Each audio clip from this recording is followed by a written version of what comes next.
தென் சென்னை திரை விமர்சனம்.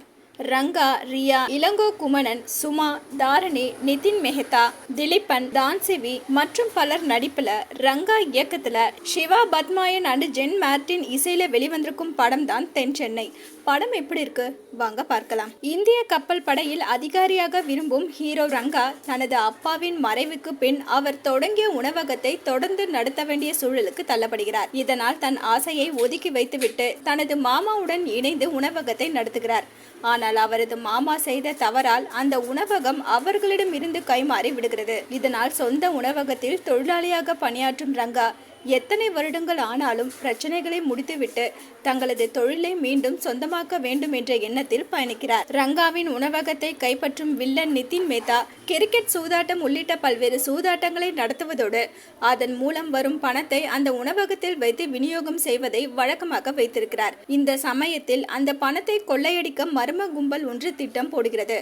விஷயம் அறிந்த நிதின் மெஹ்தா கொள்ளையர்களை தேடி தேடி கொலை செய்வதோடு அந்த கும்பலின் முக்கிய நபரை பிடிக்க முடியாமல் திணறுகிறார். கிரிக்கெட் சூதாட்ட பணம் முழுவதையும் உணவகத்தில் வைக்கும் வில்லன் பணத்திற்கு எந்த பிரச்சனையும் வரவில்லை என்றால் உணவகத்தை திருப்பி கொடுத்து விடுவதாகவும், ஏதாவது பிரச்சனை வந்தால் உணவகம் உங்களுக்கு கிடைக்காது என்று ஹீரோவிடம் சொல்கிறார். அதன்படி பணத்தை கைப்பற்றும் பணியில் ஈடுபடும் ஹீரோ தனது உணவகத்தை திரும்ப பெற்றாரா, பணத்தை கொள்ளையடிக்க முயற்சிக்கும் கும்பலின் மூளையாக செயல்படும் நபர் யார் என்பதுதான் தென் சென்னை படத்தின் கதை. முதல் படத்திலேயே நடிப்பு, தயாரிப்பு மற்றும் இயக்கம் என 3 பணிகளை தூக்கி சுமந்திருக்கும் ரங்கா மூன்றையும் ஓரளவு சமாளித்திருக்கிறார். இயக்குனர் ரங்கா தான் சொல்ல வந்த கதையை சுவாரஸ்யமாக சொல்ல முயற்சித்து சொதப்பியிருக்கிறார். முக்கிய மைய கருவுடன் பல கிளை கதைகளை வைத்துக் கொண்டு திரைக்கதை அமைத்திருப்பவர் ரசிகர்கள் குழப்பமடையும் விதத்தில் பல விஷயங்களை படத்தில் திணித்திருக்கிறார். தயாரிப்பாளர் ரங்கா குறிப்பிட்ட ஒரு பட்ஜெட்டில் படம் எடுக்க நினைத்தது தவறில்லை.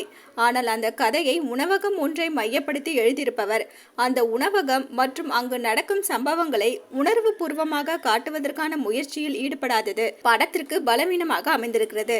வில்லனாக நடித்திருக்கும் நிதின் மெஹ்தா ஸ்டைலிஷான வில்லனாக இருக்கிறார். ஒளிப்பதிவாளர் சரத்குமார் எம், இசையமைப்பாளர்கள் சிவா பத்மயன் மற்றும் ஜென் மார்டின் ஆகியோர் கதை ஏற்ப பணியாற்றியிருக்கிறார்கள். த்ரில்லர், ஆக்ஷன் ஜானர் கதை என்றாலும் அதில் பல தேவையில்லாத விஷயங்களை இணைத்து இயக்குனர் ரங்கா எழுதியிருக்கும் திரைக்கதை படத்தை தோய்வடைய செய்துவிடுகிறது. இருந்தாலும் வில்லன் மற்றும் அவரது சூதாட்ட பணம், அதை கொள்ளையடிக்க முயற்சிக்கும் கும்பல், அதன் பின்னணி ஆகியவை படத்திற்கு சுவாரஸ்யத்தை கூட்டுகிறது. மொத்தத்துல தென் சென்னை சரியில்லை.